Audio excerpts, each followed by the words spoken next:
Thank you for joining us now. Nigeria is going to save about 10 trillion naira annually by the elimination of subsidies on premium motor spirit, popularly called petrol, and foreign exchange. A report released on recently by Center for the Promotion of Private Enterprise has shown it is plain that the country will save about 7 trillion naira annually by halting subsidy on petrol, while an estimated 3 trillion naira will be unlocked when the Central Bank of Nigeria eventually halts subsidy on foreign exchange. Well, the director, CPPE, Muda Yusuf, will disclose this in the report titled Economic Agenda for Incoming Administration, displaying that the government that will take over in May should prioritize macroeconomic stability. It said the incoming administration should lay emphasis on moderating inflationary pressures, stabilizing the exchange rate, and boosting economic growth. Well, to provide some insight in this conversation, we have a senior research and policy analytics at Budget Foundation, Enebi Opalua. Thank you for joining us. We appreciate your time once again. Thank you very much for having me. Thank you, Frank. Okay. Well, I mean, it's a lot have been said about the manifestos of the political, some of the candidates of the political parties. Well, now we have a president-elect in the waiting to take over the helms of affair come May 2029. That is, of course, if the current litigation going on favors him. But having said that, a lot of economists are beginning to set agenda, and I'm sure you're one of them. Your organization, I'm sure they are beginning to also set agenda for the incoming government as well.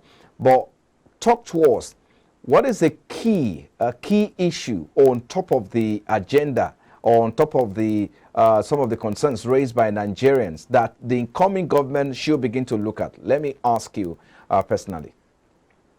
Okay, you're very correct. A lot of us are setting agendas for the incoming administration. And, well, it's our country. We all have a stake in, so we don't have a choice. We have to do our best. But regarding what should be the key issues that Nigerians should be looking out for, the director of the CPPE is not far away from the general consensus. Definitely, we all know that subsidy is a major issue. The current administration tried to handle it, but eventually, in my own words, I would say they deferred implementation till the next administration, just basically saying, okay, right, whoever is coming up next, handle it. So it's like a souvenir waiting for the next president. Yeah, and, indeed. It's a souvenir, yes, indeed. So barely a month after swearing in, you have the deadline for the subsidy in this year, 2023. So a little bit of background. The projection for subsidy, the entire year's projection is about 6.7 trillion. But since the 2023 budget committed to half, that basically will support subsidy to the middle of the year, the subsidy bill for this year is projected to be at about 3.36 trillion naira. So that is how the figure came about. But by the time you do a projection for the entire year, looking at least 6 trillion naira, I think that's how the CPP director came up with that figure. So generally speaking, the government has committed half of that, 3.36 trillion, expected to cover the cost of subsidy for half of this year. Hopefully that will be the case. But the major issue now will be how to phase out subsidy. It's not a let's say a question of whether subsidy should go. We know it should go. Everybody know. Even the average man on the street knows it should go. The question is how. How fast, when. And that is the critical issue that has always been the problem since 2012 when the first subsidy protest occurred. When everybody came up on the streets, the current administration had key players who opposed the removal of subsidy that year, and now 10 years after, we are still struggling with how to do that. Has always been a problem. The major issue is how to remove the subsidy without subjecting Nigerians to undue hardship. The reason is by the time you remove subsidies, everybody has to pay the full price for petrol. And the cost of petrol is linked to a lot of economic sectors. Anything that has to do with logistics, the food prices will go up, price of services will go up, or at least will be affected. How to what extent is a different debate. And then considering the fact that the amount of population of Nigerians that depend on petrol generators for power supply is much more than the amount of energy that the grid supplies. So the grid supplies effective power supply is about less than 5,000 megawatts, Right. probably 3 and 5,000 megawatts. But the amount of petrol and diesel generators that support the country is estimated at between 12 and 14 gigawatts. That is 12 and 14,000 megawatts. So that's Yes. about two and a half times more than the national grid's capacity. So you can imagine that more businesses, more Nigerians depend on petrol generators. When subsidy goes, that also cascades into that other sector, SMEs, businesses, high what industries, medium scaling enterprises, everybody will be affected.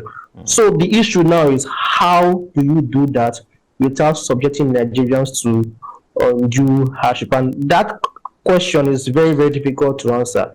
There will never be a perfect time to remove it, but we've had some periods over the last few years that have been probably a suitable time to ease it out. But we've had issues where labor and people protest, and I understand the grievances. You cannot just remove that instrument anyhow. Okay. The issue is how. The issue that has been the major issue, how to remove it. And I think this current administration or the incoming administration should probably take advantage of the current situation. Right now, at least in Lagos, people buy petrol in excess of 300 naira per liter. Yeah. Nigerians are not happy about it, but they That's are beginning to get used to it. That's right. So perhaps it might now be a good time to start phasing it out. Maybe not to completely take it out immediately, but phase it out gradually. Perhaps a 1 year to 2 year plan on how the country can move from its current dependence on subsidy to a subsidy-less regime. I think it's important to, to answer that question correctly, it's important to look at the implications and the attendant, effects of removal. So what are the implications?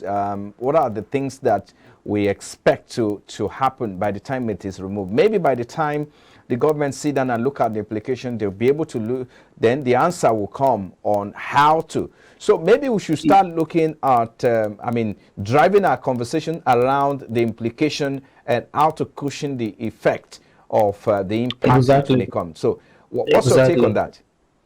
Yes, so like I said earlier, the question is how to cushion the effects. Like I said, the effects range from increase in domestic prices for food, for goods and services, and then increased energy costs for both residents and businesses. So these are the setting, at least the first implications, at least direct implications, and then we have other indirect that. Hello, Enebi. Are you still there?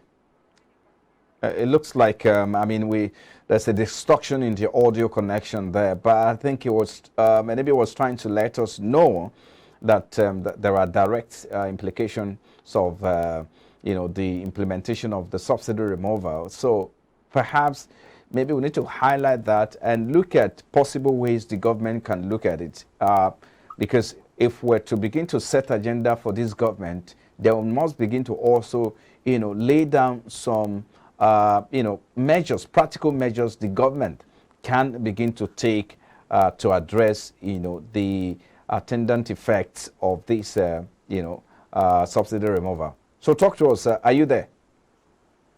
Yes. So, like I mentioned earlier, that this whole subsidy issue started as far back as 10 years ago. What we've missed as a country is the practical ability to ease the effect. The most effective way to have done that would have been to ensure domestic refining capacity of petroleum products. But our refineries are not currently operational, and that puts us at a very huge disadvantage. We still have to depend on imports, and the country is exposed to volatilities in the international market. So we have that disadvantage already. Well, if we decide to wait till the refineries are in good working condition, then we have to sustain subsidy for probably another year or 2 years, which the government is complaining that they cannot sustain. Now, if you look at the subsidy bill for last year, I mean, we paid about almost 4.39 trillion for subsidies. That's almost, in fact, that was more than the cost of oil revenue. Total revenue for last year was 6.5 trillion. Oil revenue did less than a trillion. So that was really, really bad for the oil sector, where your subsidy payments are now more than your oil revenue receipts. And then if you look at the approved budget for 2023, subsidy is supposed to take 3.36 trillion. If you add that to debt servicing, that is around 6.31 trillion. You are looking at close to, that is 9.6 trillion in terms of money that you're supposed to support that's not going to any sector of the economy, no capital projects, no nothing. That is almost as high as 10.4 trillion from the expected revenue. So you have less than about a trillion based on revenue. So that puts you on a higher dependency on debt. So the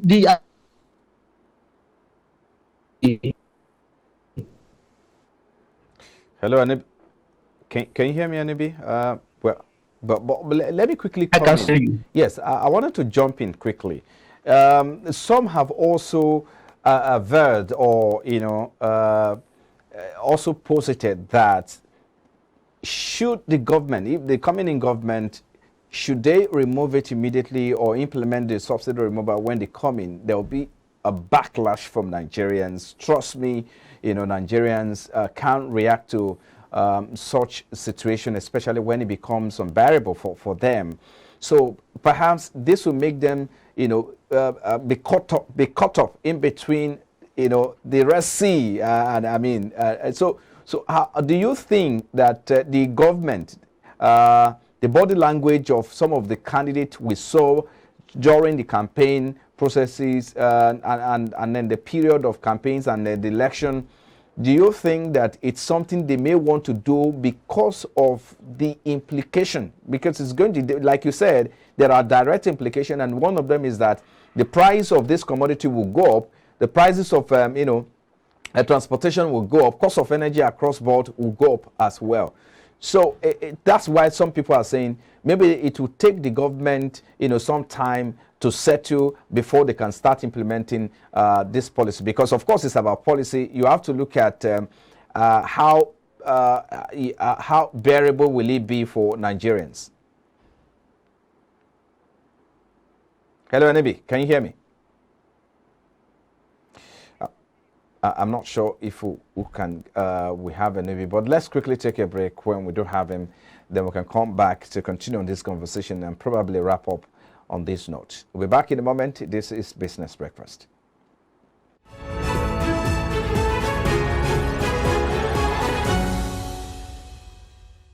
Well, we have Anibi Opaloa, Senior Research and Policy Analytics at Budget Foundation, talking about setting agenda for the incoming government and what they are supposed to do. So we're talking about the eventual fallout of the subsidy removal, the backlash that may follow, as we all know how Nigerians will react to such. Yes. But then again, it looks like it may take the government, perhaps the government, it take the government some time to settle before they can even start taking such action, because that's what a lot of people are saying. So talk to us about this. It's a policy, it's good policy, but again, the impact and implication and the backlash from Nigeria may not be what the government will anticipate. Yes, so regarding that, there has always been backlash. We've had different sectors of unions that have opposed removal of subsidy. But I think for this incoming administration, the challenges might be a bit more. We understand that presently there are a lot of challenges to opposition to the results of the last election. So there seems to be a lot of scuffle around that. The emergence of the new administration might be a bit may not be so smooth. So while they start, they have to face opposition from people who believe that the result of elections were not fair and should be challenged. That is one.